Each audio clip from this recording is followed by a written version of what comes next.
Hello, welcome back to everyone that's tuned into the American Ultra Stock channel.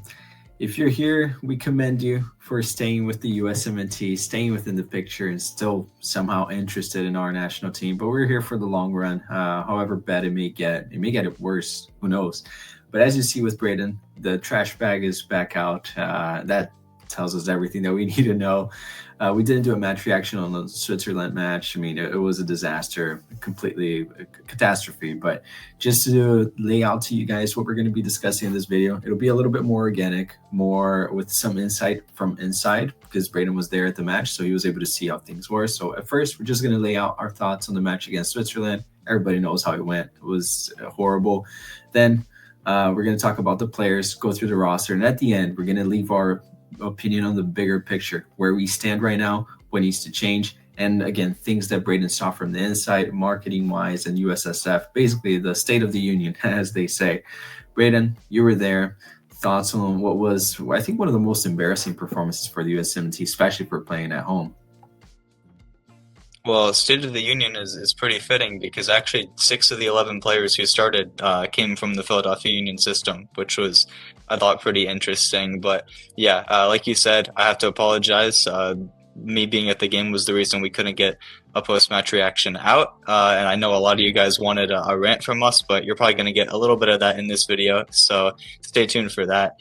I don't think there's really much to analyze tactically from the game. It's basically just saying all the players were bad, which they were, especially in the first half. I mean, I think the only thing that made some of the players in the second half look a little bit better is that Switzerland took their foot off the gas because they were up 4-0 at halftime, and any team, especially in a friendly, will take their foot off the gas if they're up 4-0 at halftime. So I think it's just a complete naivety from Pochettino, first off, because he even admitted after the game he took full responsibility for the result, which I actually like to see. That's one of the few things that I'll give him props for, because one of the things that Greg was not very good at during his time was taking accountability, and Poch has actually done that. He's not blaming the players. It seems like if you look at his post-match interview that he seems to have realized that bringing this very inexperienced and very bad, mostly MLS roster, no other way to put it,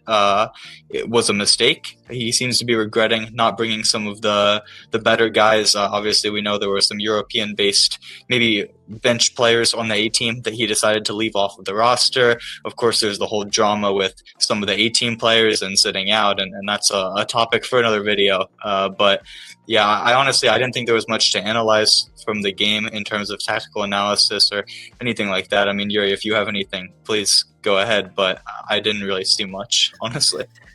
I mean, you were there. I think that it's always easier to see how the lines are being instructed, fluctuating throughout the game when you're live, because then you can see the whole thing, not just following the camera. And I'll agree with you. I mean, there's not much to say. The one thing I'll say, I don't like singling out players, but Arston, absolutely horrible. I mean, sorry guys, but what a sorry ass call up, really. I mean, it's crazy, and he's not that bad for Columbus, but you know. For the crew, my bad, but it's crazy, really. We'll move on. We're going to walk through the players right here that were involved in camp. And Braden, if you want to say anything about them, yeah, just let me know, because I feel for some of these, like, basically no comment. On Turner, I feel like this one, there is some room for discussion. Absolutely amazing camp by him. Probably the most minutes that he got in a row. Like, he got more minutes in a week than he did basically the whole season. Didn't do too well in the match that he started. Do you think that he is the de facto demoted goalkeeper at the moment, or does he keep the starting spot? Yeah, well, I'll combine all the goalkeepers because we know Chris Brady is in camp. Hopefully we get him an opportunity, a game or two in the Gold Cup, because I think it's fair to say, based on the two goalkeepers that we did give a chance to, Matt Freese and Matt Turner, obviously neither of them were fantastic. I think Freese was definitely a lot better than Turner, but I think that's also mainly Turner was just a lot worse than Freese. It's more of a lesser of two evils situation here.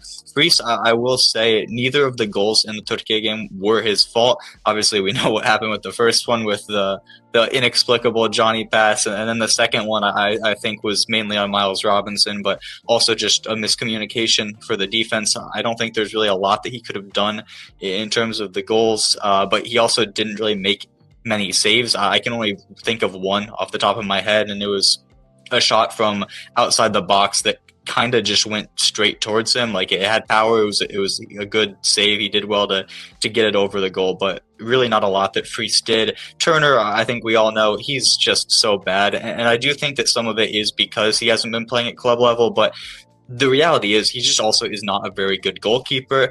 I feel bad for Lyon fans because they're going to have to suffer through him being their starter for at least the first half of the season before they probably realize that he's not good enough and then get someone else to replace him. But yeah, I mean, the third goal was just entirely on him, a very routine save that he did make, and then he basically just parried it straight to a Switzerland player. Easy tap in for them, make it 3-0 in quick succession to the other goals. And he also didn't really make any saves that I can think of, especially any that were noteworthy or deserving of praise. So overall, Poch did say before the camp that Turner's spot for number one was in question. It's a shame that Stefan and Schulte, the guys who probably would have gotten the best chance to challenge him, got injured. But right now, based on the performances in camp, I think you have to say that Matt Freese or Chris Brady is number one, not Matt Turner. I will say I don't think that Turner lasts 6 weeks as a starter for Lyon. I really don't think so. Like, they have Diarra, a goalkeeper that has, I think is over 20 already, but very high, but always gets injuries. Anyone, I feel like he would just be dropped eventually. And I feel like that should be the case with the national team. I'll be honest, I feel like when people try to defend Turner, try to sugarcoat things, let's think about it for a second. We are bad. We're not a good team. Frankly, we're not. Are we ever going to punch above our weight with Matt Turner? Oh, but who's better than him? We don't know. No one's really getting the shot to claim that post for themselves. And I will say, goalkeepers, in my opinion, is the one position that it doesn't really matter too much what league you're playing in. Obviously, it matters, but at the core of it, you're being tested the same way that you would have been. Just the intensity, the quality of the shot may differ, but at the core of it, I feel like there isn't that much of a gap in between leagues. So I could make an argument that Brady should get the start and get acclimated to that spot for the Gold Cup. Let's just give it a shot. Turner has gotten a lot of chances and never impresses. It's absolutely crazy that he's still a starter. Now, moving on right here to the fullbacks. Let's group it by position. On the fullbacks, we had some good, Freeman. I see some people were a little bit disappointed. They were expecting fireworks from him. Arfston already said, sorry ass call up, really. Not much left to say there. Token didn't get the fair chance that I think he deserved. Do you think anyone stood out? Who was the biggest loser, biggest winner on that position group? Yeah, I'll start with a positive. The first guy you mentioned, Alex Freeman, I think he was pretty good. Obviously, I was a little bit disappointed actually that he didn't come on against Switzerland. He was warming up alongside Damian Downs, who we know came in as a sub. Luca de la Torre was also warming up with them, but once Damian Downs was picked, Freeman and Luca both sat down, which I'm a little bit disappointed of because looking at what Switzerland did, we probably could have made another sub. So I would have liked to see Freeman get a chance in that game as well, since we all know Nathan Harriel was not offering anything in the attack and got burnt so many times in the defense. The first goal, I'm going to blame almost exclusively on him. Although there was a little bit of an unfortunate deflection that maybe he wouldn't have predicted, I still think he has to do better there. And right after that, actually, Dan Ndoye, the guy who scored the goal, just put him in a blender, megged him, and they got another chance out of it. He was just cooking him the entire night. A horrible performance from Harriel in his spot start. Freeman, like I said, I think he showed signs of positivity, especially for a 20-year-old on his debut. Defensively, very solid against a very good player in Kenan Yildiz. And when he was finally allowed to push forward, once Harriel replaced Arfston on the left, I think he showed signs as well in the attack. Some nice combination with Quinn Sullivan. So That's a rare positive. Arston, we all know he's just bad. He gets into dangerous positions, and then his end product is just absolutely woeful. I don't know why he's still on the roster. John Tolkien was actually pretty good off the bench. He came on at halftime against Switzerland. Again, take it with a pinch of salt because Switzerland wasn't really trying at that point, but he flicked it over a defender's head twice, actually, which I thought was pretty cool to see. He was at the very least getting into good positions, finding space for himself, and giving us some sort of threat on counterattacks. It didn't really lead to much in terms of end product, but I think honestly, I would say Tolkien's performance was probably the best out of the four fullbacks. Him and Freeman, I think, are two positives that we can take away from this. The other two are just overwhelming negatives. Yeah, I agree 100%. I'm shocked that Poch would dare say, he mentioned Tolkien specifically before, that he's a player, that there are players in MLS with the same level of quality. It's crazy. I mean, this guy is absolutely abysmal. More on him later. But moving on to the center backs, I'm not going to waste too much time talking about them. I feel like it's the same old, same old. The guys that we know that should be the locked-in starters are doing better. Hopefully people and Poch start looking at, hey, Ream can't be starting until he's on a retirement home, it's senior living. That's his status right now as a player, and somehow he's still on the roster. The leadership of what? I mean, props on the guy, solid career, but it's not like he's a legend for the national team or anything of that sort. Not much to say on the center backs, at least in my opinion. What do you think, Braden? Anything that stood out to you? Yeah, I agree. It's kind of just a calamity of errors. I will say one positive. Chris Richards, I thought was pretty good against Turkey, and especially more so, him and Mark McKenzie had a nice little partnership in the second half. I thought that was the best we looked defensively out of the entire camp.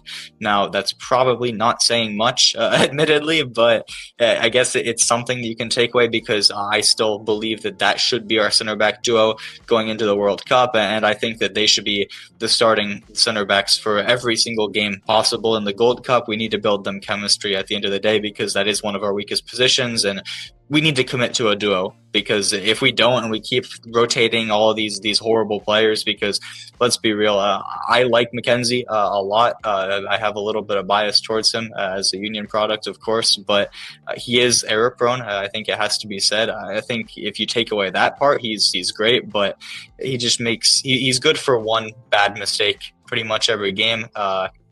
But again, when your alternatives are Miles Robinson, Walker Zimmerman, who only started, by the way, because the game was in Nashville and was very bad, Tim Ream, who probably has the best soccer IQ out of all of them, but unfortunately he is very, very old and just can't play at the pace required anymore. I would like to see him maybe brought in, added to the coaching staff, potentially. I think there's some value that could be provided there, especially since we don't currently have an American on the coaching staff, which is an entirely different issue. But as a center back on the actual squad, no. I think it has to be Richardson, McKenzie, and it's not great, but it's honestly, it's the best we have, in my opinion. Yeah, I completely agree. Get the zombie out of the squad. What Zimmerman, nice dude, but you cut him out too. Just everyone. I mean, at this point, I would flip a coin to see who gets called up as a backup to McKenzie. Well, like you said, good player, but has one bad mistake in him. And Richards to be the starter. It was encouraging nonetheless to see Richards not suck for the national team, because I feel like he has recently. But I'll give him a bit of a clean slate here. He did better. Now, moving on to the midfielders, also the position group that has the most competition out of all. I'll be honest, at the end of the day, it is a little bit underwhelming. The way that Poch set us up, I feel like he really didn't maximize calling up Paxton. I don't even think he knows too much about Paxton. Let's be honest, he really doesn't. Kevin Sullivan got ahead of myself there. Sullivan, I think, did well with the minutes that he got. McGlynn did really well too. The one thing with McGlynn for me that's a big question mark. I know he's a good player, but he's going to stay in MLS. That's going to hinder his development unless he moves soon, but I can't see that happening. Not much more to be said in my opinion. Aluna, like I said, maybe I'm being too harsh. He wasn't as good as I expected him to be. I thought he should do a little bit more for a guy that's contending to be the number 10 for us. Going through right here the squad, Tillman did okay, but he he's USMNT Tillman. Oh, and Johnny. How can I forget? I mean, my favorite player on earth, right? Get him out of the national team. Absolutely insane that people still somehow defend him. He's horrible. People say, "Oh, Tesman's mid for the national team. Maloney was mid when he played." I'd rather have a guy that's actually mid than shit. Because when did mid start meaning shit? Because Johnny was absolutely horrible, horrible. If that's Jackson Ewell getting playing exactly how he asked for the national team, they would strip away his citizenship. I'll just leave it at that. That's really what I think about the midfielders. Not many positives, even though I could make more positives out of it, taking the whole thing into account. How Poch handles the squad, how he sees these players. I don't see many. Your thoughts, Raiden? Yeah, I mean, I won't spend any time on Johnny. If you guys want to know more on what we thought of Johnny's performance in the first game, go watch our analysis of that. Nice little rant from Yuri in that one. So I would definitely recommend it. It was pretty entertaining hearing it live. I will say that. Sebastian Berhalter, cool story. I do like that he actually seems to care about the national team, but he's too small and just isn't good enough for the level. Unfortunately, it would have been great if he was, because again, he's the type of player in terms of mentality and his family. Like, you can tell that he understands the significance of being here. He just really isn't cut out for the level right now, and that's kind of unfortunate. No fault to him, really. He got his chance that he deserved based on his league form and didn't really do much with it. Paxton Aronson, I'm a little bit upset at Poch for pulling him at halftime in the Switzerland game. Obviously, you can't say he was good because no one was good, but I would argue that he was probably the least bad of all of the players. I think that him and Quinn Sullivan were the only two that maybe had a good moment or two. Brendan Aronson had a good run, one good run that Zimmerman wasted a through ball, and also a nice combination with Arston. The Arston ended up wasting, but besides that, he was bad tracking back on defense, which is something that you usually wouldn't see from Brendan, because he is the mentality monster. He's the hustle guy, and I think him leaving Arston stranded one-on-one against players that are clearly better than him, which, again, we already spoke about how bad Arston is, but that cost us at times, so I would have liked to see better from him. Paxton just deserves more minutes. Hopefully we see more of him in the Gold Cup. Quinn Sullivan was bright, I think, when he came on against Turkey. Against Switzerland, not great, but I will say he was the only one who actually put in a challenge worth mentioning in the first half. He got a yellow card for it, but listen, that's what you have to do sometimes, and he was the only one who showed any intensity in his tackles, so I'll give him a little bit of a prop for that. McGlynn playing on the right-hand side, of course, excellent goal against Turkey. One of the few real positives from this camp for me. Definitely deserves more opportunities going forward. Malik Tillman, I thought he was pretty good against Turkey as well. I think that's definitely the best he's looked in a national team shirt. Luna, I think, was okay in the first game. The second game, when he came on, he tried to create some things, didn't really have a lot of options to pass to, so he was kind of on his own. Another thing I will say is, if you guys may have seen the USMNT only post about it that featured my tweet, Luna was the only player initially who actually came out and signed autographs for the fans after the abysmal showing against Switzerland. Tim Ream was later out there, and a couple other players, but really everyone went back into the tunnel. Luna was the only one who stayed out and actually took the time, took a picture, signed an autograph with every fan. So I really like to see that from him in terms of the off the field stuff. But I think that's the entire midfield group. Luca De La Torre. I thought he was okay in the first game, but I think that's everybody. Yeah, there's Luca. I didn't even say anything about Luca. I always call him Luca Della Boring. He plays for my MLS club and now San Diego FC. Luca Della Boring everywhere. You know, he's not horrible. He's not exciting. He is. It is what it is. I feel like ultimately this guy has no chance of making the roster. Maybe he does, actually, the way that he played, but that tells you where we're at. So, sorry guys, very negative, but it is what it is. It's what we have to call it what it is. Now moving on to the wingers / forwards. Amazing, tremendous selection right here for the roster by Poch. We are here analyzing a year from the World Cup. Brian White, Edgemont. Great work, Poch. And what do you have to say about these geniuses? And not their fault. Again, if someone called me up, I'll suit up as well. So not on the guys, but more on the staff, the very knowledgeable staff that spends their money to scout going to Argentina to watch Milijevic. Very good staff that we have right there going on. But do you think that anyone impressed? Haji Wright, I think, was played.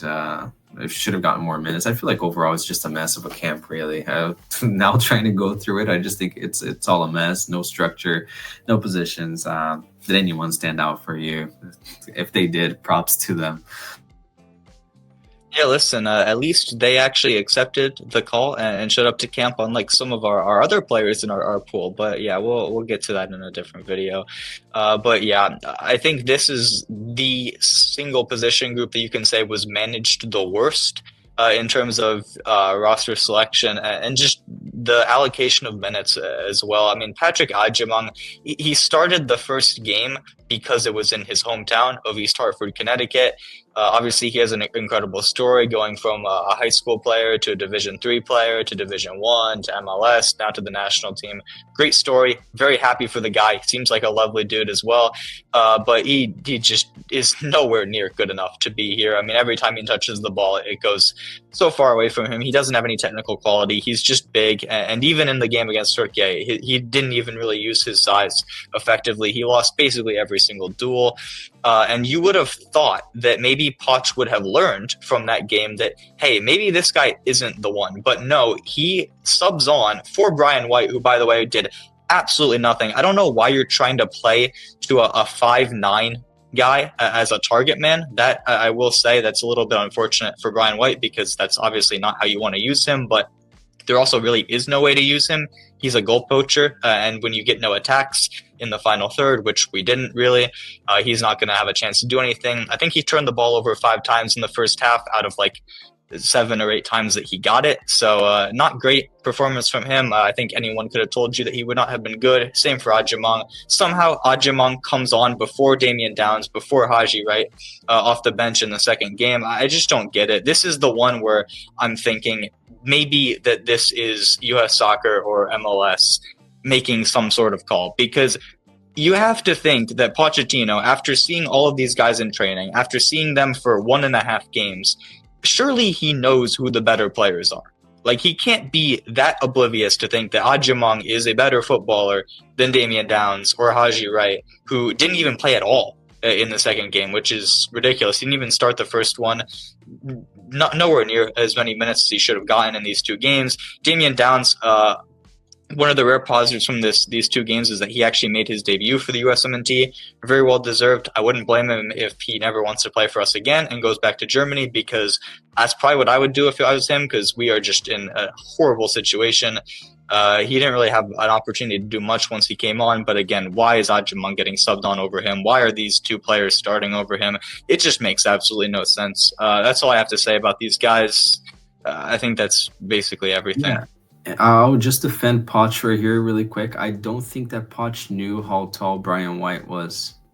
I wouldn't put it past them to not know the heights of the players, what they look like. So in a way, maybe, I don't know if he's watching them in training or not. And on the USSF and MLS thing, I can see that as an argument. I see a lot of people saying it. I don't doubt it either. But that just goes to show how much of a weak man Poch is, right? All of this talk at the beginning, Poch's not going to take anything. The guy's getting anything that MLS or USSF try to shove down his throat, basically. I mean, if that those are his guts, really. Play Adjemang, like, again, you're seeing the guys day in, day out, so I'm gonna blame him on that too. Like, is that how much you not a stand-up guy at all, getting pushed around? The guy was coaching YouTubers. What am I wasting my breath right here?